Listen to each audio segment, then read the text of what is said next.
Estamos online já. Vamos só. Gente, minha careca tá crescendo.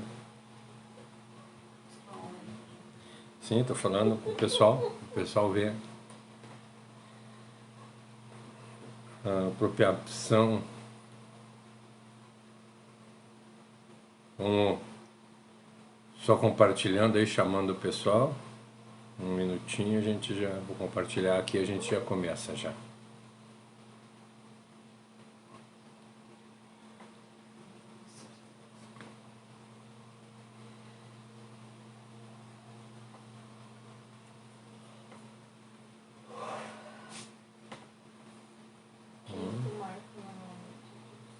Cassiane, boa noite. A mãe, chama a mãe, chama. Marquei uma, em vez de clicar na voz, eu cliquei uma marca. Allow colors.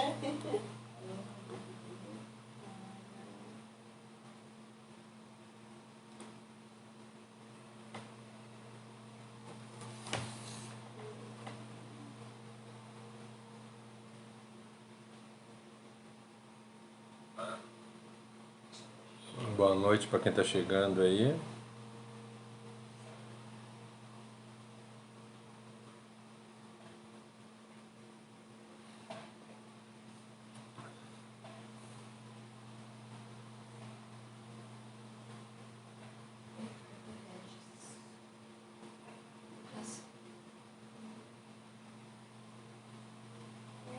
Já vamos começar, tá, gente?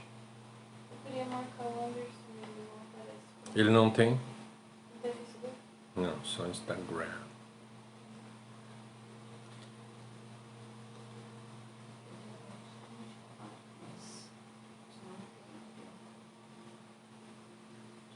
Ah, o Antônio, né? Tu não tem, né?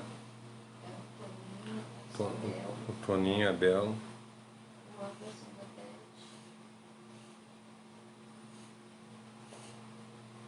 Eu vou ver se eu marco eles aqui, os que eu tenho. Ó, a mãe já tá aí também. Seja bem-vinda, mãe. Já vamos começar. Tô só compartilhando aqui, já vamos começar, tá, gente? Só um minutinho.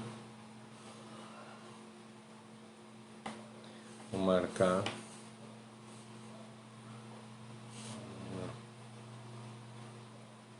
Antônio. Antônio Nunes.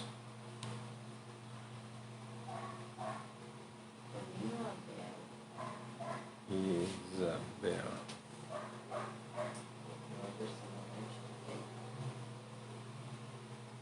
Quem? Como é que é o nome dele? Anderson Schwartz. Tá. Marquei já. Então tá, gente, vamos começar. Vamos. Já tá na hora aqui, já marcamos as pessoas que. A Marta eu acho que eu não tenho. Deixa eu ver se eu tenho. Marta. Não tenho. Vou marquei a Marta Capitão, então. Bem, vamos lá, vamos começar. Hoje nós vamos dar início na letra A, na letra RET, né? A semana passada nós falamos a respeito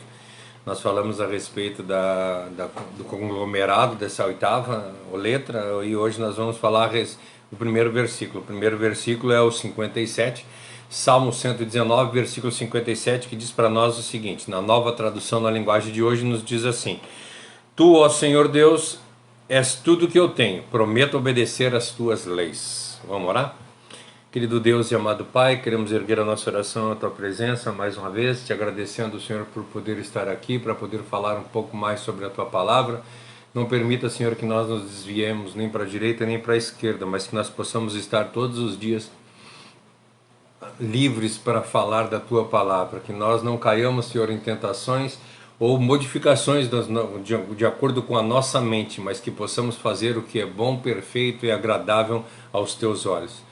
Faz de nós verdadeiros adoradores, que nós possamos fazer a Tua maravilhosa vontade, que os nossos corações estejam preparados para, assim como o salmista, estar preparado para fazer somente a Tua vontade, e que Tu sejas, Senhor, o nosso bem maior, a nossa riqueza, Senhor, a nossa riqueza seja Tu. Obrigado por tudo, eu te agradeço em nome de Jesus. Amém. Bem, na versão fácil de ler, ela diz para nós: o Senhor é tudo que eu tenho, prometo guardar os seus mandamentos. Só deixa eu dar uma limpadinha no óculos aqui que eu não estou enxergando muito bem. Boa noite, Josi, seja bem-vinda. Aí diz assim, Almeida Revista e Atualizada e na Nova Almeida Atualizada: o Senhor é a minha porção, e eu disse que guardaria as tuas palavras. A Josi botou ali: ó Senhor Deus, tu és tudo que eu tenho, prometo obedecer as tuas leis. Na NVT nos diz: o Senhor é a minha herança, prometo obedecer a tua palavra. Na nova versão internacional: o Senhor é a minha herança, prometo obedecer as suas palavras. É quase a mesma coisa, mas eu gostei mais esse versículo da nova Bíblia Viva, que diz para nós assim: o Senhor é a minha riqueza, por isso eu prometi obedecer às suas palavras. No hebraico, né? Eu vou deixar um pouquinho mais adiante para colocar o hebraico aqui, porque eu quero falar um pouquinho, daqui a pouco eu quero falar um pouquinho sobre o hebraico. Se conseguir, coloca para mim, Cássio, não o texto, não o texto em hebraico, só a tradução ali para mim, colocar. Eu pedi para a Cássia botar a tradução, a Cássia vai botar a tradução aí para vocês. Sabe, entendeu, né, o que eu quero falar? Só aquela segunda parte que eu te mandei, não a primeira. Aí essa palavra original, se vocês quiserem olhar aí o que ela quer dizer, cada uma da palavra, como se fala, ficaria mais ou menos em hebraico, vamos tentar ler, que nem a semana passada, vamos tentar fazer essa, Helki Yavé, Amarati Lismor Debarekã. É isso que esse versículo diz. Tô ficando bom no hebraico, gente. Vou até ler de novo, gostei. Helki Yavé, Amarati Lismor Debarekã. Seria mais ou menos isso no inglês, no hebraico, desculpa. Como nós falamos, vou falar um pouquinho a respeito do que nós falamos a semana, um pedacinho, por causa que a semana passada eu fiz um aparato de todos os versículos. Como a gente viu, quando Deus introduziu o povo de Israel na Terra Prometida, Ele prometeu para as 12 tribos, filhos de Jacó, o reino, né? E dessas 12 tribos foram acomodados, né? Só que José foi retirado, por causa que José, no caso, no pensamento deles, José não estava mais com eles, né? E José agora era o rei da Babilônia. E aí, no lugar de José, entrou Benjamim no lugar de Jacó, entrou Benjamim e Jacó. Benjamim e José. Caramba, tá difícil hoje. No lugar de Jacó entrou Benjamim e Jacó. E José, caramba. Então Benjamim e José.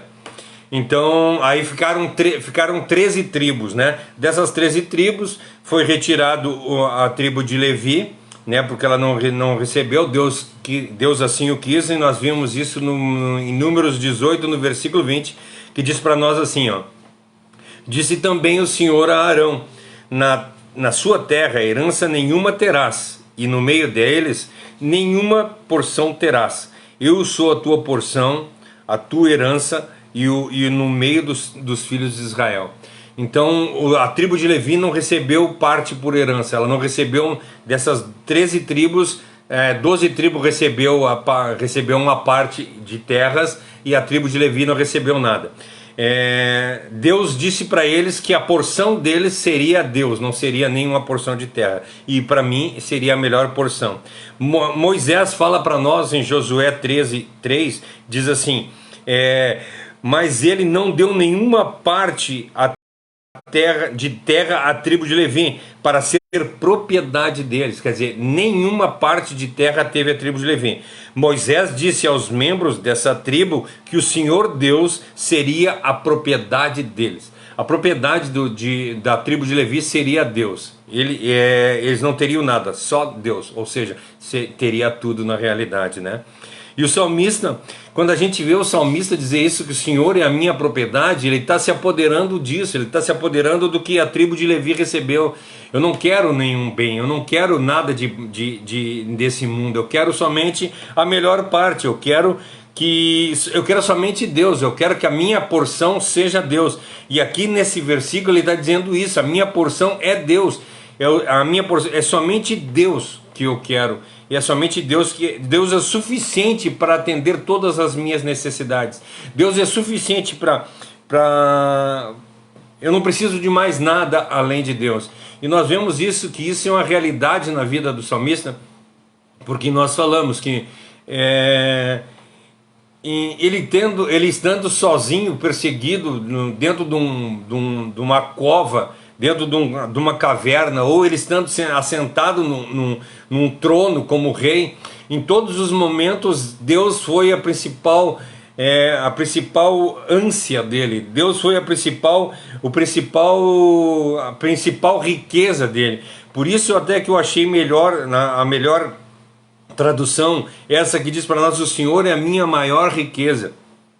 E nós vemos que quando Davi fala isso, ele está dizendo isso para Deus: tu é a minha maior riqueza, eu não preciso de mais nada. Ele reconheceu que das 13 tribos de Israel, a que foi mais abençoada foi a tribo de Levi, que não recebeu nenhuma parte em terra, recebeu Deus como herança, recebeu o poder de fazer as coisas de Deus. E a gente vê hoje em dia igrejas que as pessoas se autodenominam levitas, né? Por causa que elas tocam, que elas tocam, né? A gente vê isso quando as pessoas falando que são levitas, porque elas tocam na igreja. Mas não é isso que a função dos levitas faziam. E hoje não existe, infelizmente, eu quero dizer para vocês, não existe levitas. As pessoas que se denominam levitas, elas estão pegando um estereótipo, pegando em primeiro lugar, para te ser levita, tu tem que ter nascido na tribo de Levi. Não estou dizendo que essas pessoas não tenham nascido, pode ser até descendente da tribo de Levi, mas para te ser um levita, tu precisa ter nascido na tribo de Levi. Hoje nós temos lá em Israel pessoas descendentes de Levi, descendentes de Judá, e essas pessoas que são descendentes da tribo de Levi, sim, elas podem dizer que são levitas. Nós não somos levitas. Em primeiro lugar, que nós não somos nem judeus. Como é que nós vamos ser levitas? Nós não somos nem... aí quando Cristo vem na cruz, vem aqui, ele diz que foi tirado dos deles e foi dado para aqueles que eram enxertados. Boa noite, Alcione. For colocado para aqueles que foram enxertados. Então a igreja de Cristo hoje não é os judeus, são as pessoas cristãs, as pessoas que têm Cristo como seu único e suficiente Salvador. Então muitas vezes a palavra de Deus diz para nós que nós temos que orar pelos judeus. Sim, nós temos que orar pelos judeus para que eles se convertam a Cristo, ou eles não vão estar no reino dos céus. Entende qual é a diferença? Boa noite, Bel, tudo bem? O que eu gostaria que vocês entendessem, que nós vemos hoje em dia, infelizmente, dentro de igrejas, uma judeização. Ao invés de nós nos tornarmos cristãos, Paulo disse isso já: vocês começaram tão bem na fé e agora vocês estão recaindo, agora vocês estão voltando para cumprir a lei. Nós não estamos aqui para cumprir a lei, nós somos salvos pela graça. Aí tu vai dizer para mim: então eu não preciso mais cumprir o mandamento? Não, de forma alguma. Nesse estudo aqui, na segunda parte do versículo, nós vamos falar sobre o cumprir o mandamento, porque o cumprir o mandamento é extremamente importante. Nós não cumprimos o mandamento para obter uma salvação, nós cumprimos o mandamento porque nós já obtivemos essa salvação. Nós fomos salvos por Jesus Cristo e por causa disso nós somos constrangidos a fazer a vontade de Deus. Não por causa que nós vamos receber alguma coisa em recompensa pelo que nós estamos fazendo. Não vamos receber nada, porque o melhor nós já recebemos, que foi Jesus Cristo na cruz do Calvário. Então quando o salmista está dizendo aqui que a melhor porção é Deus, é isso que ele está dizendo. Deus é muito melhor do que qualquer outra coisa na vida da gente. Deus é muito melhor do que a gente ter casa, ter carro, ter roupas bonitas, ter roupas de marca, ter as melhores coisas para comer. Isso são coisas que Deus dá, a palavra de Deus diz para nós. Aquele que coloca em primeiro lugar o reino de Deus, todas essas coisas vos serão acrescentadas. Quais coisas? O comer, o beber, o vestir. Isso será colocado na nossa vida. Se vocês olharem, tem 7 ou 8 cultos que nós falamos a respeito do orar como Jesus orou, e a gente fala a respeito disso. A nossa melhor oração é nós cumprir a vontade do Pai. Deus não se agrada de sacrifício, mas Ele se agrada de pessoas obedientes a Ele. Então nós não obedecemos a Deus para chegar a algum objetivo, nós obedecemos a Deus por causa que o amor dele nos constrange. Ele nos amou de tal forma que deu o filho dele para morrer na cruz do Calvário por nós. Por isso é que o salmista está falando aqui. O salmista está falando que não depende da circunstância ao redor da vida dele que ele ama a Deus, porque Deus é importante em todos os momentos. Nós vemos isso quando ele escreve no Salmo 73, no versículo 6, ele diz assim: ainda que a minha mente e o meu corpo se enfraqueçam, Deus é a minha força, Ele é tudo que eu sempre preciso. Sempre preciso. Deus é tudo que eu sempre preciso. Deus eu não preciso de mais nada se eu tiver Deus. Por isso que eu bato na tecla quando a palavra de Deus diz para nós no Salmo 23, versículo 1: o Senhor é meu pastor e nada me faltará. Eu acho que a maneira correta de traduzir esse verso seria: o Senhor é meu pastor e eu não preciso de mais nada. Ou seja, eu estou completamente satisfeito. Quando o Senhor é meu pastor, eu estou satisfeito. Eu não preciso de comida, eu não preciso de bebida, eu não preciso de roupas, eu não preciso de... Porque tudo que eu preciso Ele me satisfaz. A palavra de Deus diz para mim: se eu colocar o reino de Deus em primeiro lugar, todas essas coisas Ele vai me dar. Tudo que eu preciso Ele vai me dar. Eu não vou precisar de mais nada. A única coisa que eu preciso fazer é servir a Deus. O que significa também que se eu não tenho algo, é porque eu não preciso desse algo. Não é assim. Exato. Tudo que eu preciso Ele vai me dar, então eu estou esperando Ele me dar o carro que eu quero. Não, se eu não tenho, é porque eu não preciso. Isso é muito importante, porque às vezes vem na cabeça da gente algumas coisas e a gente fala, de repente entra de forma errada. E isso é muito importante, o que a Cassiane falou. Ela disse que não é tudo que eu preciso Ele vai me dar, mas não é tudo que eu quero, é tudo que eu tenho necessidade de acordo com a vontade dEle. Tudo que eu preciso Ele vai me dar. Ele vai me dar a satisfação das coisas que eu necessito, não as coisas que eu quero. Quando a gente ora a Deus e quando a palavra de Deus diz para nós: tudo que vocês pedir, Ele vos dará, Ele não está dizendo para nós que Ele vai nos dar: eu quero uma BMW, eu quero uma conta recheada, eu quero morar numa mansão com piscina olímpica. Se a gente para pensar, Ele nos promete a paz que excede todo entendimento. Se a gente tem uma vida confortável, uma saúde perfeita, bom relacionamento com todo mundo, uma conta recheada, a gente é compreensível ter paz, porque Sim. A gente tem tudo dando certo. Então, para mim, o que significa até mesmo a paz que excede todo entendimento? Uma paz em meio ao caos. E isso Ele promete nos dar. Ele nos disse que a gente vai ter aflição, que a gente vai passar por situações ruins, que a gente vai ser perseguido, que a gente vai ser caçoado, a gente vai sofrer todos os tipos de sofrimento, e mesmo no meio desse sofrimento a gente vai ter paz. A gente vai sentir. É exatamente isso. Em meio à dificuldade. É aquilo que Abacuque fala, o profeta Abacuque fala, né? Mesmo que a figueira minta, mesmo que eu não tenha gado no curral, mesmo que eu não tenha, não tenha ovelha para dar lã, mesmo que eu não tenha roupa, mesmo que eu não tenha... Deus continua sendo Deus e eu vou continuar servindo Ele. E não é, como eu falei aqui, não é a circunstância ao redor que vai modificar o meu amor por Deus. Porque o que é realmente importante para a minha vida é eu ter Deus, é tudo que eu preciso, é o máximo que eu preciso. O problema é que nós começamos a associar as bênçãos de Deus a coisas materiais. Nós começamos a associar que as bênçãos de Deus é quando nós temos tudo no nosso viver. Eu tenho uma conta, como a Cássia falou, eu tenho uma conta recheada, eu moro numa mansão, eu tenho o carro do ano. Cara, isso vai me trazer paz? Não, isso não me traz paz. Isso me traz conforto. Ah, então é proibido a gente ter conforto? Não, de forma alguma. Que bom se nós conseguirmos ter conforto. Isso é muito bom, nós conseguir ter conforto. Mas não é o essencial para a vida da gente. Entende? A mesma coisa, o mesmo lugar que uma pessoa vai de carro, eu vou a pé, vou de bicicleta, vou de um jeito ou do outro, só vou demorar mais, mas vou chegar lá de qualquer forma. Não é isso que muda. Nós vemos que o Paulo não tinha carro, não tinha nada, e ele fez várias viagens missionárias por toda a Europa. Entende? A pé, ele ia a pé, demorava muito mais, mas ele fazia as coisas. E por que nós não fizemos? Ah, eu não posso fazer por causa que eu não tenho carro, eu não posso fazer. Não, tu não pode fazer porque tu é preguiçoso na realidade. Se nós não fôssemos preguiçosos, nós faríamos. Não é a falta de carro, a falta de roupa que a gente vai deixar de fazer alguma coisa. Porque a palavra de Deus diz para nós que Jesus Cristo, ele se diz como aquele que não tinha onde reclinar a cabeça. Nós vemos os apóstolos de Cristo, todos eles morreram na miséria. E aí hoje nós vemos pastores andando de helicóptero, tem jatinho próprio, pastores vivendo uma vida cara, é complicado, entende? Aí tu olha assim, esses dias eu estava vendo um rapaz falando a respeito disso. Ele disse assim, ó, se o teu pastor está tirando férias na Disney e os membros da igreja não estão conseguindo tirar férias na Disney, tá errado. Tá errado.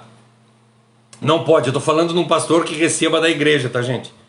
Porque eu conheço pastores que trabalham secularmente e fazem as suas viagens e passeio. Cara, eles têm o direito de fazer o que eles quiserem com o dinheiro deles. Eles trabalham para ter esse dinheiro e têm condição de fazer o que eles quiserem. O problema é quando o pastor recebe da igreja e o pastor está andando com o carro do ano, está morando em mansão e está fazendo viagem para Disney. E aí os membros estão tudo passando necessidade, comendo, fazendo vaquinha para conseguir dar uma cesta básica para a pessoa comer. Tem coisa errada aí. E até mesmo para a igreja, né? Tem pastor que mora em mansão, faz essas coisas tudo, e a igreja tem que se mobilizar para comprar cadeira, para comprar aparelho de som. Entende o que eu quero dizer? Eu não estou dizendo que o pastor então não pode ir para Disney. Claro que ele pode ir para Disney. Se todos os membros da igreja dele têm condição de ir para Disney, ele também tem que ter condição de ir para Disney. Entende o que eu quero falar para vocês? Se as pessoas de uma igreja de pessoas que têm condição de ir para Disney pagam o suficiente para o pastor tirar as férias deles na Disney, sem problema nenhum. Eu não estou dizendo, o problema é quando o pastor está passando, fazendo uma vida maravilhosa e os membros estão passando necessidade. Isso não é evangelho.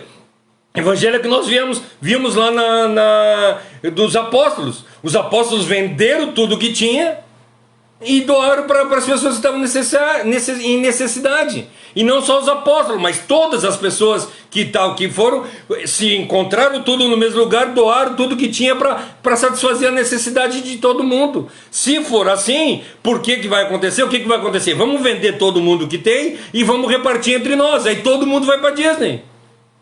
Entende o que eu quero falar? É isso. Se todo mundo tem condição de fazer, faça todo mundo. Se não tem condição de fazer, não faça ninguém. Inclusive aquele que é pago pelos que não tem condição de fazer. Por que a pessoa que está recebendo? Gente, mas não é esse assunto. Deus é a nossa porção. É isso que é o mais importante. Não é essas coisas mundanas. Não é eu ir para Disney. Não é eu poder viajar. Não é eu poder passear. Isso não é importante. Se eu puder, graças a Deus por isso. Que Deus me dê condição para eu fazer isso. E não estou pregando contra que nós temos que ser cauda aqui. Não, de forma alguma. Que tem alguém que diz assim, nós não podemos ser... Nós não podemos ser cauda, nós temos que ser cabeça, nós temos que ser... não é isso. A palavra de Deus, isso é outra besteira completa, que as pessoas pegam um versículo e mudam completamente o contexto desse versículo. O contexto é que nós vivamos de acordo com as pessoas que estão na nossa volta. Vamos repartir entre as pessoas. E aqui nós estamos vendo que o salmista está dizendo... Bem, vamos entrar agora no salmo propriamente disso, né? Quando ele fala nesse 73, 26, que ele diz que o Senhor é tudo o que ele precisa, é exatamente o motivo que o salmista implora nessa sentença que ele está falando aqui, né? Tu és a minha porção, ó Senhor. Cara, tu é o que eu preciso, tu é o necessário para a minha vida. Só que eu quero que vocês entendam, e agora eu quero que tu coloque para mim o versículo. Agora a Cássia vai colocar o versículo. Eu quero que vocês olhem o versículo aí. Nós vamos ver como é que é escrito em hebraico esse versículo, tá, gente?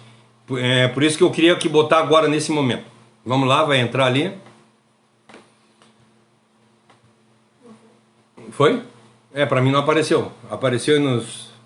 Aqui no... Apareceu agora. Essa primeira linha que vocês estão vendo aí, embaixo está escrito o texto em hebraico, né? Hebrew Study Bible. E aí fala... esse versículo. Olha o que tem escrito ali, ó. Um monte de letrinha que eu não faço ideia o que é.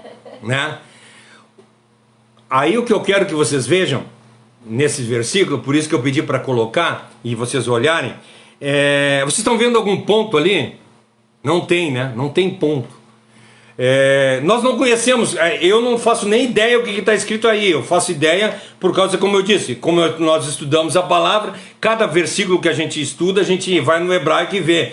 Mas eu vou no hebraico e vejo a tradução, mas eu não vejo, eu não consigo entender. Essa primeira linha ali, essa primeira palavra... se tu voltar lá em cima, tu volta ali, Cassi, qual é que é essa, a primeira palavra é ao contrário, tá? Tu lê de trás para frente.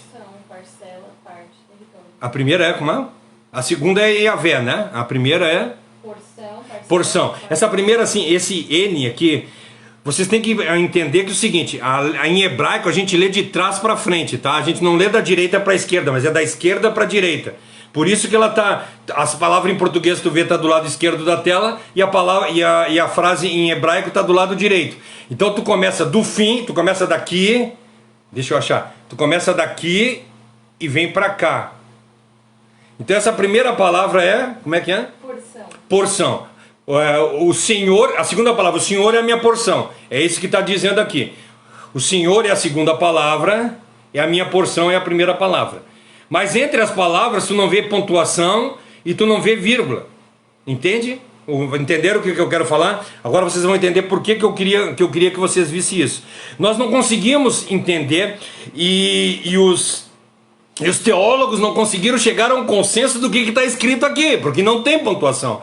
Nós podemos ver, nós não conhecemos a língua hebraica, e nós não conhecemos a pontuação. Então, o que pode fazer? Essa cláusula, ela é duvidosa. Nós não temos como nós saber o que é que está escrito realmente. Para nós saber o que está escrito, teria que ser o cara que escreveu, ou seja, o salmista, para dizer para nós o que foi. Como ele não está aqui, não tem como nós ver. Por que eu estou falando isso? Nós vemos que essa frase, ela pode ter, ela pode ter um significado nominativo ou vocativo. Nós não conseguimos entender. Vou explicar o que eu quero dizer. Ela pode estar relacionado, por exemplo, eu disse, que ele diz assim, o Senhor é minha porção, e por causa disso eu digo que eu vou servi-lo, eu vou obedecê-lo. Esse eu disse, ele pode estar na porção, ele pode estar relacionado à primeira parte do versículo ou a segunda parte do versículo. Nós não sabemos o que ele quer dizer. Então eu vou dar para vocês eu vou falar para vocês três possibilidades que esse versículo pode dizer. Primeira possibilidade, ele diz assim, ó, que é a que eu assumo que seja correta, tá? Jeová é a minha porção, portanto eu resolvi obedecer a sua lei. Deus é a minha porção, por causa disso eu obedeço a sua lei. É isso. Primeiro jeito de ler. O segundo jeito de ler, resolvi que Deus é a minha porção. Entendeu? Primeiro eu disse, o Senhor é minha porção, e eu resolvi observar. Segundo, eu resolvi que o Senhor é a minha porção, e por isso eu obedeço a sua lei. E terceira condição eu resolvi que o Senhor...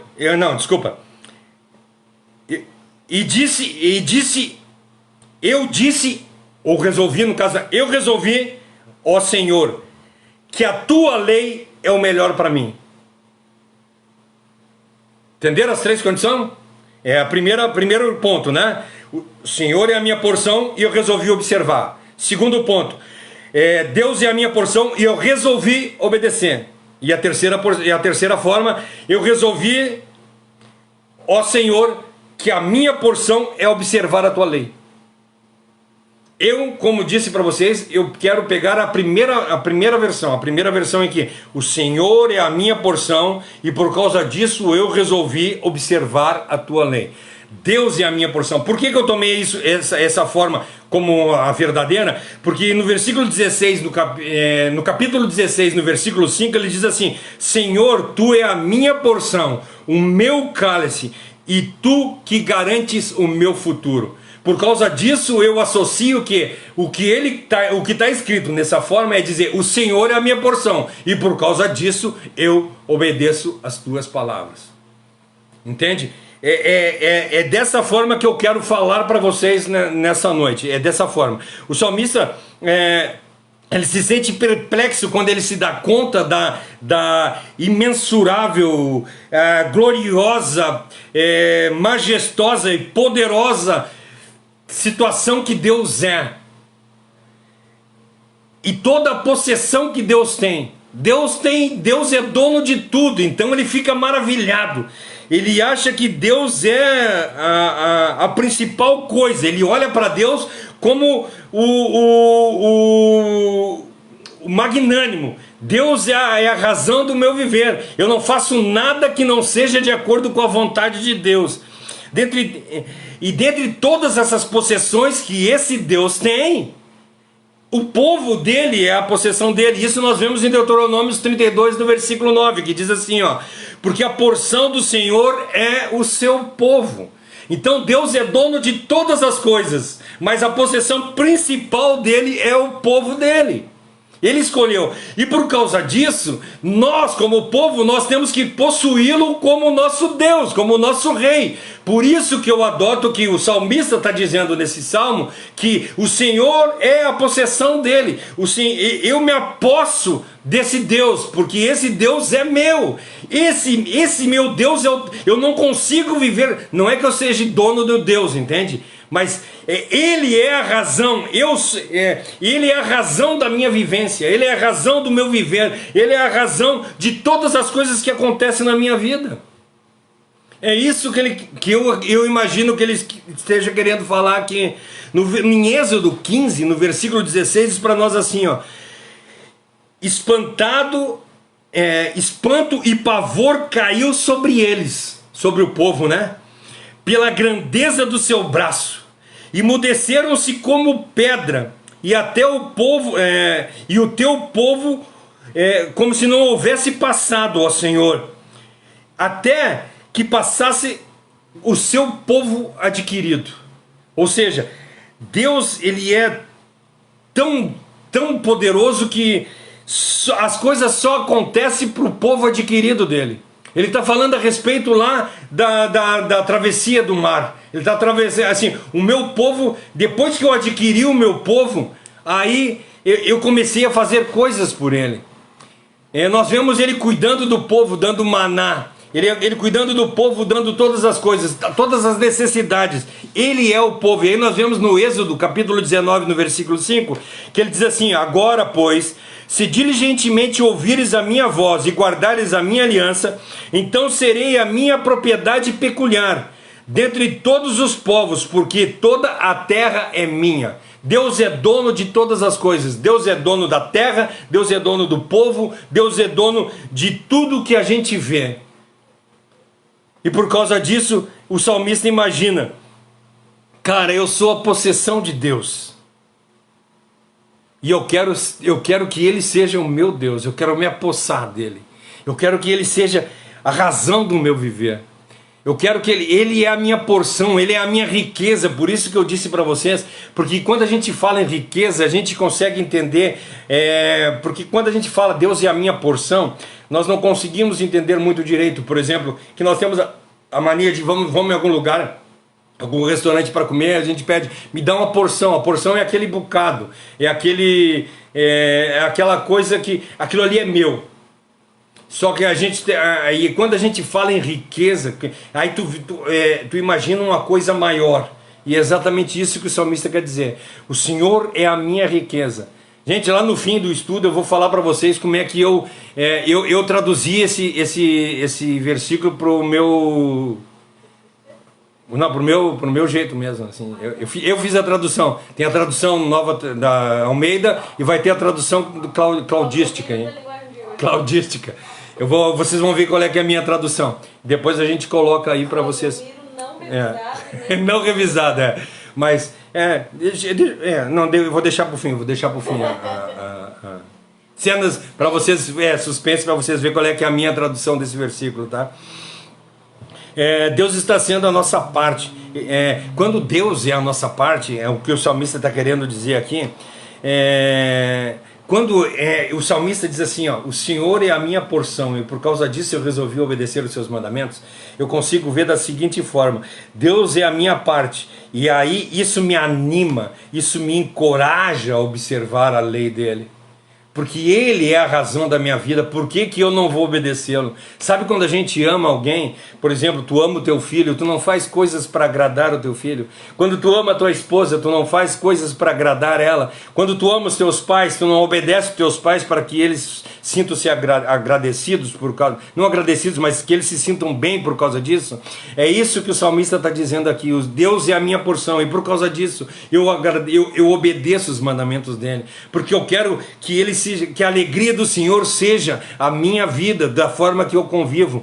E eu dependo disso para eu conseguir alcançar a salvação? Não, de forma alguma. A salvação, eu não tenho participação alguma na salvação. Só que a palavra de Deus diz para mim que no momento que eu recebi a salvação de Deus, eu preciso persistir em andar corretamente. Por quê? Por causa que eu quero agradar a esse Deus, a minha porção. Eu quero agradar a melhor parte da minha vida, porque Ele é a minha riqueza, Ele é o que eu tenho de melhor. Então eu preciso agradar. Exatamente isso que Ele está dizendo. O Senhor sendo a minha porção, Ele vai me encorajar a observar a lei. Nós já vimos várias outras passagens que denominam Deus como patrimônio dos fiéis. Nós vemos na Bíblia várias passagens que diz que as pessoas se referem a Deus como meu Deus. Nós vemos uma das passagens mais maravilhosas que eu vejo é a Tomé, quando Tomé duvida dele e diz assim, eu só vou acreditar nele se eu tocar nas chagas das mãos dele e do lado dele,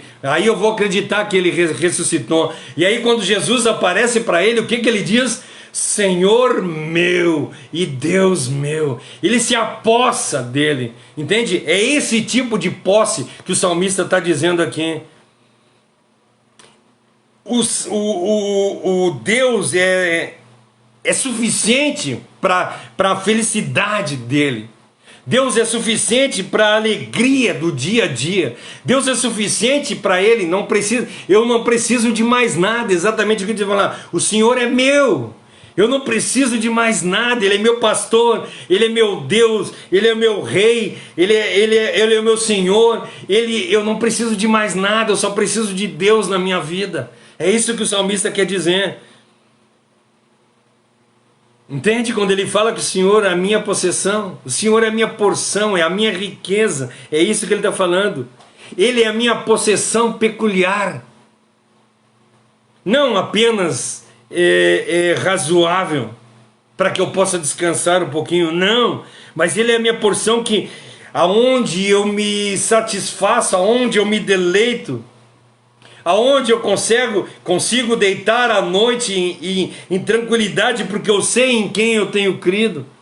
Eu consigo deitar a minha cabeça e dormir, como o salmista diz, deito a minha cabeça e descanso, porque o Senhor tem sido o meu refúgio. Que fala no 91, o Senhor é a minha rocha, bem presente na hora da angústia. Ou no outro salmo que ele diz, subirei aos montes, da onde me vem o meu socorro vem do Senhor. É Ele que é o autor, é Ele que é o consumador da minha fé, é Ele que é todas as coisas para mim. Eu não preciso de mais nada a não ser de Deus. Ele é a minha porção, Ele é a minha necessidade, Ele é a minha satisfação, Ele é tudo que eu preciso. Se nós fizermos isso, os nossos corações também vão estar dispostos a cumprir a lei de Deus. No momento que nós colocar Deus como nosso único objetivo, nós vamos cumprir a lei de Deus com alegria. Nós vamos fazer a vontade de Deus com alegria, porque nós queremos mostrar para Ele o quão agradecido nós somos pelas coisas que Ele fez por nós. Nós vamos renunciar todas as concupiscências, as concupiscências da carne. Nós vamos rejeitar todas as nossas vontades. Nós vamos rejeitar o nosso supremo prazer. Nós vamos, que a palavra de Deus diz para nós que nós trabalhamos para satisfazer o nosso ventre. Nós não vamos mais fazer isso, nós não vamos trabalhar para satisfazer os nossos ventres, mas nós vamos trabalhar para satisfazer a vontade do nosso Pai. Sabe quando eu vejo, quando Cristo está orando e Ele diz, ou quando as pessoas falam na terra assim, dizendo, as pessoas falam para nós, né? Ah, Cristo veio aqui no mundo e morreu para nos dar a salvação. Não é isso que Cristo diz na oração. Na oração Ele diz, Senhor, eu não quero que isso aconteça, mas eu quero que seja feita a Tua vontade. Jesus Cristo veio aqui na terra, morreu na cruz do Calvário para cumprir a vontade do Pai. É isso que a palavra de Deus diz para nós. Ele não veio para nos salvar, Ele veio para cumprir a vontade do Pai. Aí qual é a vontade do Pai? Ele amou o mundo de tal maneira que deu o Filho para morrer, para nos salvar, para salvar a humanidade. Então a vontade do Pai era salvar a humanidade. A vontade de Jesus Cristo era fazer a vontade do Pai. E é isso que nós temos que ter em mente. Nós temos que fazer a vontade do Pai. Ah, então Jesus Cristo não é Deus, vocês vão dizer para mim, porque se Ele estava aqui para fazer a vontade do Pai. Não, Ele não era. Quando Ele estava aqui na terra, a ponto que alguém chega para Ele e pergunta, bom mestre, Ele diz, por que me chamas bom? Bom é só um. Jesus Cristo era bom enquanto não tinha nascido humanamente. E foi bom depois que Ele morreu e ressuscitou. Enquanto Ele esteve aqui na terra, Ele esteve em corpo de homem.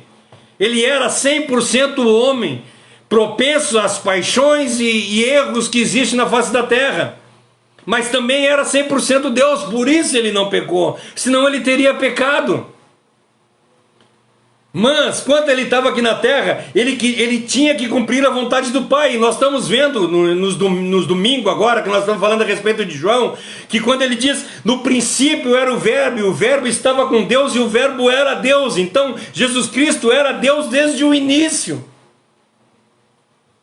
E agora, Ele, nesse momento em que Ele esteve aqui na terra, junto conosco, Deus conosco, Emmanuel, Ele não era Deus, Ele era um povo, e nós só encontramos a salvação por intermédio de Jesus Cristo, homem. É isso que a palavra diz para nós. Nós temos que ver o sacrifício daquele homem que morreu na cruz do Calvário, e por intermédio dessa morte, por intermédio da morte desse homem, desse segundo Adão, do segundo Adão, o primeiro Adão veio e colocou no mundo o pecado, o segundo Adão veio e colocou no mundo a salvação. O homem, o segundo Adão, colocou no mundo a salvação. E isso nós não podemos perder a visão, que Jesus Cristo, o homem, é que nos traz a salvação, quando Ele morre na cruz do Calvário e abre as portas novamente. Aquilo que tinha sido perdido no primeiro Adão é achado no segundo Adão, que é Jesus Cristo. E aí quando Ele fala, né? Ele fala que nós devemos fazer a mesma coisa, renunciar aos nossos desejos, às nossas vontades e assumir uma plena resolução. Eu acho muito interessante o filme, como é que é o nome daquele filme, Dilson? Do homem que toma a resolução. Esqueci o nome do filme, depois eu vou passar o filme para vocês. Corajosos, exatamente, o filme é Corajosos. Eles tomam uma resolução na vida deles. Eles tomam uma decisão. De hoje em diante eu resolvo que eu vou fazer a vontade de Deus. Eu resolvo que eu vou ser o melhor esposo para minha esposa. Eu resolvo ser o melhor filho para minha mãe. Eu resolvo ser o melhor pai para os meus filhos. Eu resolvo ser o melhor pastor para a minha igreja. Eu resolvo ser o melhor discípulo para fazer a vontade de Deus. Nós temos que tomar uma resolução. E aqui o salmista está dizendo, o Senhor é a minha porção, e por causa disso eu resolvo fazer a vontade dEle, eu resolvo cumprir os mandamentos dEle, eu resolvo fazer tudo que Ele quer para a minha vida, e nós temos que resolver. Por isso que é interessante quando nós vemos que a nossa parte, como o salmista fala, é resolver observar a lei do Senhor. O Senhor é a minha riqueza, a minha porção, a minha vontade, e por causa disso eu resolvo fazer a sua vontade. Não ando mais eu, mas Cristo anda em mim. Não vivo mais eu, mas Cristo vive em mim. Gálatas 2:20. Está completamente certo, gente. Eu queria que vocês entendessem. Eu quero falar um pouquinho a respeito da terceira aqui.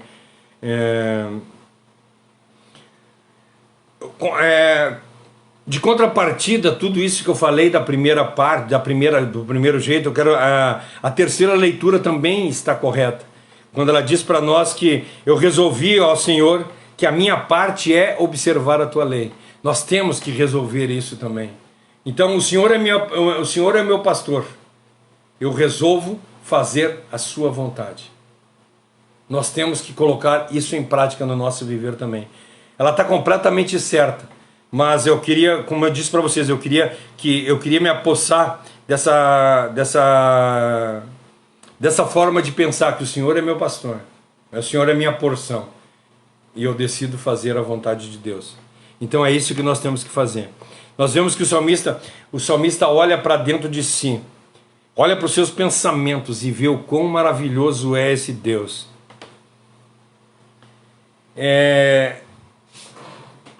Ele acha, essa sentença expressa que ele está dizendo que Deus é a porção, e ele se apropria disso, que Deus é a porção, é a possessão dele, de forma jubilosa. Ele está alegre demais, ele não está dizendo assim, o Senhor é minha porção e por causa disso eu estou triste, não. Ele está maravilhado, o Senhor é a minha porção. E ele é o que tem de mais valioso. O Senhor, Jeová é o meu Senhor, é o meu Rei, é o meu Deus Todo-Poderoso. Davi, frequentemente, ele entrava em cidades, ele dominava cidades. Como é que é na guerra diz? É o que está acontecendo lá hoje na Rússia e na Ucrânia.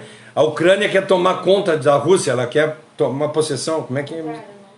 É a Rússia, isso. A Rússia está entrando na Ucrânia para tomar possessão, para que ela seja proprietária disso. E Davi fazia isso a ponto que o reino de Davi, ele teve um crescimento grandioso. Teve um grandioso, tá? Porque Davi conquistava isso, desculpa, é a conquista.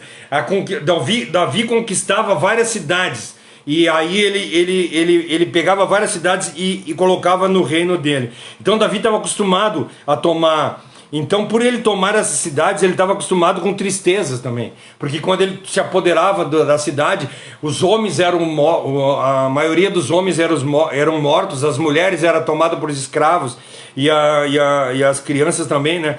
E eles ouviam gritos de vitórias, né? O povo que conquistava ouvia gritos de vitórias. E por outro lado, o povo que era tomado conta se entristecia. E ali, quando eu vejo que Davi, ele diz que o Senhor é minha possessão, ele está na alegria de ter sido possuído. Ele está numa alegria de que Deus, de tanto ser possuído quanto possuir a esse Deus como único e suficiente Salvador. Ele escolhe Deus para ser o tesouro, ele escolhe Deus para ser a sua porção, ele escolhe Deus para ser a parte mais preciosa na vida dele, de tudo. Ele diz que Deus é tudo que ele cobiçava, Deus é tudo que ele queria, Deus é tudo que ele sempre esperou da vida dele. E por intermédio desse Deus, ele vai ter uma herança duradoura, uma herança eterna, aquilo que a tribo de Levi recebeu. Porque nós vemos hoje, o que as outras tribos receberam? O que a tribo de Judá, a tribo de Rubem, todas as outras tribos receberam? Elas receberam terras, e essas terras foram tomadas. Eles perderam todas as terras quando a Babilônia tomou conta. E aí quando as tribos, eles foram divididos, né? 10 tribos ficou para um lado, 2 tribos ficou para outro lado. Eles se perderam completamente. E a tribo de Levi sempre continuou com a possessão dela, que era Deus. E aqui o salmista está dizendo isso. Não importa as coisas que aconteçam, Deus continua sendo a minha possessão. A única tribo que não perdeu foi a tribo de Levi, porque ela estava junto com Deus. E é isso que o salmista está dizendo assim. Eu tenho para mim que Deus é todas as coisas. É isso que o salmista está dizendo para nós. Ninguém escolhe para si Deus, eu gostaria que vocês entendessem. A palavra de Deus diz para nós que nós só recebemos Deus como nosso único e suficiente Salvador quando Ele se revela para nós, quando Ele nos abençoa, quando Ele coloca dentro do nosso coração fé, quando Ele coloca dentro do nosso coração o Espírito Santo para que nós reconhecemos o nosso erro, porque o Espírito Santo mostra para nós a forma, ele diz que o Espírito nos mostra os nossos pecados. Ele nos faz reconhecer os nossos pecados. Ele mostra para nós o juízo. E é por intermédio do Espírito Santo. Por isso que quando às vezes as pessoas perguntam assim... Um dia eu fui pregar numa igreja. E eu preguei e falei a respeito da palavra de Deus. E no fim do culto uma das irmãs veio para mim e disse assim... Nossa, que pregação maravilhosa. Imagina se tu tivesse o Espírito Santo. Hoje em dia nós temos um estereótipo aí que as pessoas, para ter o Espírito Santo, elas têm que rodopiar, elas têm que falar línguas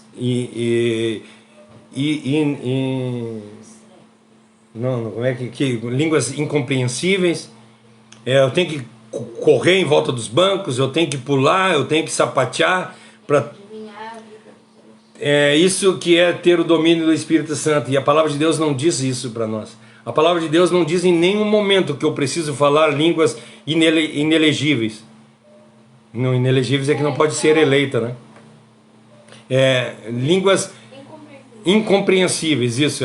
Que eu não posso, que eu tenho que falar línguas incompreensíveis para que eu mostre que eu tenho o Espírito Santo. Não está escrito isso na Bíblia. Ela não diz para mim que eu tenho que dançar ou pular dentro do culto ou fazer rodopio. Ela não diz nada disso. A palavra de Deus diz para mim que aquele que tem o Espírito Santo muda de vida. Aquele que tem o Espírito Santo, que roubava, não rouba mais. Que mentia, não mente mais. Que pecava, não peca mais. Que falava mal do outro, não fala mais. Que fofocava, não fofoca mais.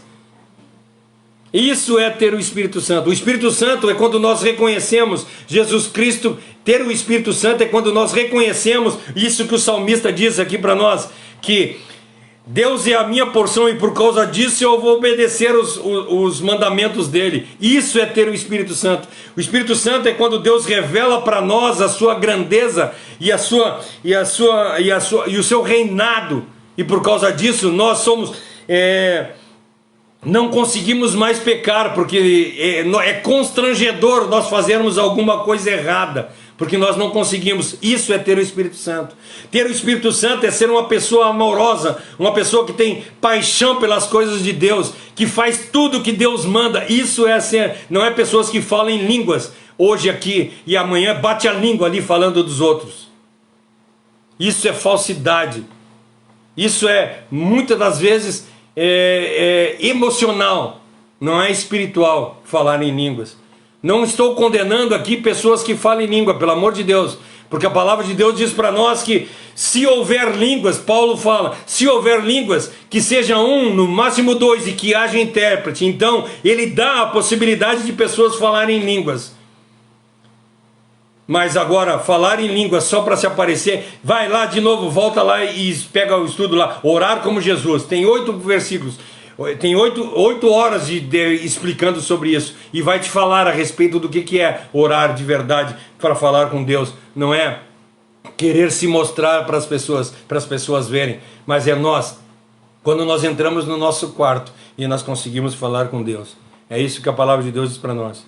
O autor, ele ousa em exibir o certificado de propriedade. O Senhor é meu pastor. O Senhor é minha porção. O Senhor é a minha razão de viver. Ele é a minha rocha bem presente na hora da angústia. Ele é. A gente vê o salmista falando isso. Ele faz uma declaração jubilosa diretamente a Deus. E ele fala ousadamente: o Senhor é a minha porção. Ele tem e ele é um cara que tem um amplo campo para escolher. Não é que nem nós aqui, que eu posso escolher estar na minha casa, eu posso escolher estar ali na rua. Davi não. Davi podia ter as mulheres que queria, podia ter as igrejas que queria, podia ter as cidades que queria. Ele podia escolher o que ele quisesse. Porque ele era rei, ele era o Todo-Poderoso na época. Todo-Poderoso humanamente falando, né? Porque ele regia. A palavra de Deus diz que os reis diziam quem podia viver e quem não podia viver. Ele tinha poder para fazer. E assim mesmo ele diz: o Senhor é a minha porção. Ele que resolve todas as coisas. Eu faço tudo que ele quer. Ele declara o Senhor Jeová com a porção dele. O Jeová é a minha porção. Eu dependo única e exclusivamente dele. É imensa essa porção e é inconcebível. Nós não conseguimos conceber na nossa mente a grandiosidade de Deus. Nós somos limitados. A semana passada eu falei a respeito de nós imaginamos Deus como o nosso corpo, me esqueci a palavra, antropofologicamente. Acho que é isso. Que nós conseguimos ver Deus, que a gente imagina que Deus é um velhinho de barba branca, né? Quando a gente é pequeno, a gente imagina que tem 2 mãos, 2 braços, mas não é isso que Deus é. Deus, nós não conseguimos entender. Uma que nós não conseguimos entender é a eternidade. Nós não conseguimos entender as coisas de Deus como é, e aí nós começamos a colocar elas dentro do padrão humano. É por isso que muitas vezes nós nos perdemos. E aqui Davi está dizendo que Deus é a minha porção. Ela é inconcebível, ela é imensurável. Nós não temos o que fazer.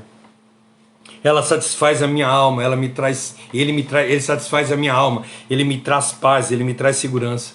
Lá no Salmo 73, no versículo 26, diz assim, ó, mas para mim é bom é aproximar-me de Deus, e nele eu pus a minha confiança para anunciar as suas obras. E aí quando ele chega na segunda parte do versículo, ele diz: eu disse, ou seja, eu formei um pensamento objetivo e o expressei. Quando ele recebeu, eu tenho Deus como minha porção, e eu disse, eu tive um pensamento e falei disso. Eu tenho deliberado e decidido que Deus é a minha porção e na minha vida. E por causa disso eu vou guardar a tua palavra, ou seja, eu vou obedecer-te em todo o tempo. Eu vou guardar os teus mandamentos, mas sempre que puder, eu vou relembrá-los de mim. Quando voltamos no Salmo 103 de novo, né? E todos os dias, bendiz a minha alma ao Senhor. Eu vou estar me lembrando constantemente que o Senhor é o meu conforto, que por intermédio dele eu vou receber todas as coisas. Davi se expressa sabiamente nesse momento aqui quando ele diz isso. Ele declara para Deus a sua escolha, que ele prefere seguir a palavra de Deus do que as riquezas do mundo. Será que nós temos feito isso? Ele era firme e resoluto de dizer, eu vou guardar, seja o que for, eu vou entesourar dentro de mim, vai ser o meu maior tesouro, eu vou obedecer a palavra de Deus incessantemente. Como ele já houvera falado várias vezes e expressado em muitas partes da Bíblia, falando a respeito disso, ele dizendo que ele faria, no Salmo 119, quantas vezes ele diz, a palavra é a minha razão, tudo é Deus na minha vida. Se alguém me ama, Jesus Cristo fala, guarda os meus mandamentos. Será que nós podemos dizer que nós amamos Deus? Será que de verdade nós conseguimos dizer que o Senhor tem sido a nossa porção e isso nos leva a obedecê-lo em todos os momentos? Davi fala aqui para nós como Deus sendo o seu príncipe, Deus sendo o seu rei, Deus sendo a sua porção, Deus sendo o seu Deus. E ele está confiante quanto a aquilo em quem ele tem crido. E ele sabe que o interesse maior da vida dele é Deus. E nós já temos compreendido isso. Por isso estava resoluto na obediência de Deus. E tinha plena consciência e convicção de quem Deus era e o que ele tinha que fazer. Ele tinha uma poderosa fonte de santidade, que era a palavra de Deus. Como é que eu posso me santificar? Cumprindo a palavra de Deus, andando de acordo com a vontade de Deus, conhecendo a palavra de Deus. A própria palavra de Deus dizem serem a própria palavra de Deus deve ser armazenada dentro da gente. E ela quer que nós que nós possamos olhar elas como doutrinas, como promessas ou como preceitos, mas ela é a razão principal da nossa vida. Quando o nosso coração está determinado a guardar a palavra de Deus, a nossa vida começa a mudar. Quando o coração está propenso a fazer a vontade de Deus, nós não pecamos mais. Eu costumo fazer uma brincadeira e falar para as pessoas assim, sabe por que nós pecamos? Porque nós não odiamos suficientemente o pecado. Sabe por que nós pecamos? Porque nós não amamos suficientemente a Deus. No momento que nós fizermos isso, a coisa vai mudar. E ele registra ali o seu propósito. No tribunal celestial, o Senhor é a minha porção. E por causa disso, eu vou obedecer os seus mandamentos. É isso que ele fala aqui nessa passagem. E para eu encerrar, eu quero que já passei do horário de novo, né? Não? Ele estava preparado para... Davi diz aqui que eu estou preparado para passar por todas as dificuldades e problemas da minha vida, porque o Senhor é a minha porção. E eu tenho obedecido Ele em todos os momentos. Então, agora eu quero fazer a minha tradução, né? A minha tradução desse versículo. Só que a minha tradução ela ficou muito comprida aqui, cara. Ficou umas 10 linhas. Mas essa é a tradução que eu fiz desse versículo, gente. É mais ou menos assim, ó. Eu sou o salmista agora, tá? Diz assim, ó: Tu és a minha riqueza, o meu alicerce, ó Senhor. Enquanto os outros homens colocam a sua esperança e felicidade nas coisas daqui da terra, eu escolhi Tu como o meu porto seguro, o meu tesouro principal. Tu és o que eu preciso, o suficiente e excelente para mim. Eu falei que guardaria e colocaria em prática toda a tua palavra. Não apenas propus no meu coração, mas professei diante dos outros. E não me arrependo disso. Supliquei o teu favor. A tua presença graciosa e assistência misericordiosa para mim é o suficiente. Espero que essa tradução mostre para vocês tudo que eu senti nesse versículo. É mais ou menos isso. Ele é tudo que eu preciso. Mais nada. Ele é a minha porção. Ele é a minha riqueza. Ele é o meu alicerce. Ele é tudo para mim. Enquanto os outros estão querendo outro tipo de coisa, eu quero Deus na minha vida. Depois eu vou colocar amanhã, vou pedir para a Josi colocar ali lá no Ministério Restaurar essa tradução aqui, claudística, né? Deus abençoe a vida de vocês, foi maravilhoso mais uma vez poder falar a respeito dessa palavra, espero que eu tenha me feito ser entendido, e domingo nós estamos aqui novamente falando a respeito de João 1. Agora domingo nós vamos entrar de verdade no João 1. Faz 3 cultos que a gente está só falando eu estou só falando das maravilhas que João olha Cristo, né? Mas agora domingo nós vamos entrar, João 1:1, daí nós vamos explicar. No princípio, né, nós vamos explicar o que é no princípio. Criou Deus. E aí a gente vai explicar. Passo por passo. O nosso culto tem sido presencial, está nos domingos, a gente tem se reunido aqui. Quem quiser vir, está sendo aqui na minha casa, nós já temos uma igrejinha feita ali, onde a gente recebe as pessoas para falar a respeito da palavra de Deus. Todos vocês são convidados, as pessoas que moram aqui perto, né? As que moram longe também, se quiser vir, não tem problema nenhum, a gente dá um jeito. Fique na paz, que Deus abençoe a vida de vocês grandemente. Vamos não esquecendo de orar pelas pessoas que estão necessitadas. A Dilce, que anda bem ruim, né? Está fazendo exames, está fazendo consulta com os médicos e já está, se Deus quiser, já está sendo encaminhada para fazer as coisas de acordo com o que Deus quer. Também pedimos oração pela mãe. A mãe também teve que fazer uma cirurgia, colocou um marca-passo e está nos assistindo aí, que orem por ela. O pai da Marta, né? Seu Alfredo, orem por ele. Tem mais alguém que nós temos que orar? Que eu lembro de cabeça, são essas pessoas aí.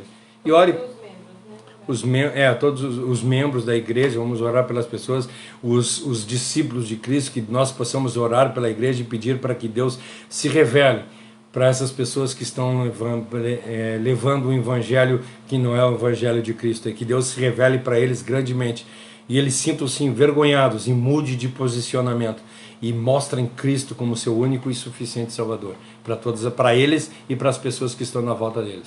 Também orar no pedido, né, pelas pessoas que estão vivendo em lugares que tem perseguição, orar para que Deus dê força para que essas pessoas não desistam. Orar pelos perseguidos, né? As pessoas que conhecem a Deus e são perseguidas na China, Rússia e outros países do mundo, né? Orar também pelos nossos irmãos ucranianos lá que têm passado por essa dificuldade. Não esqueçam de orar, estejam atentos ao clamor do mundo aí, nós possamos estar orando em todos os momentos. Vamos fazer mais uma oração e assim nós encerramos essa live. Querido Deus e amado Pai, queremos erguer nossa oração mais uma vez à Tua presença, te agradecendo pelas maravilhas que Tu tem feito. Obrigado, Senhor, pela Tua palavra, que nós possamos fazer com que ela seja real no nosso viver, que nós possamos andar de acordo com a Tua santa e maravilhosa vontade. Obrigado por Tu ter abençoado a vida do salmista para nos falar de forma tão clara e tão objetiva de como nós devemos Te servir. Que Tu sejas de verdade a nossa porção, a nossa riqueza, o nosso bem maior. E por causa disso nós aprendamos a cumprir todos os Teus mandamentos e fazer as Tuas vontades todos os dias do nosso viver. Obrigado por tudo, abençoa as pessoas que estiveram na live, abençoa as pessoas que não estiveram, que Tu possa estar cuidando de cada um de nós e fazendo a Tua vontade no nosso viver. Obrigado, Senhor. Eu entrego a nossa vida, nossos dias, o restante da semana e da nossa vida em Tuas mãos. Em nome de Jesus, amém. Fique na paz, que Deus abençoe a vida de todos vocês. Até domingo, se Deus quiser.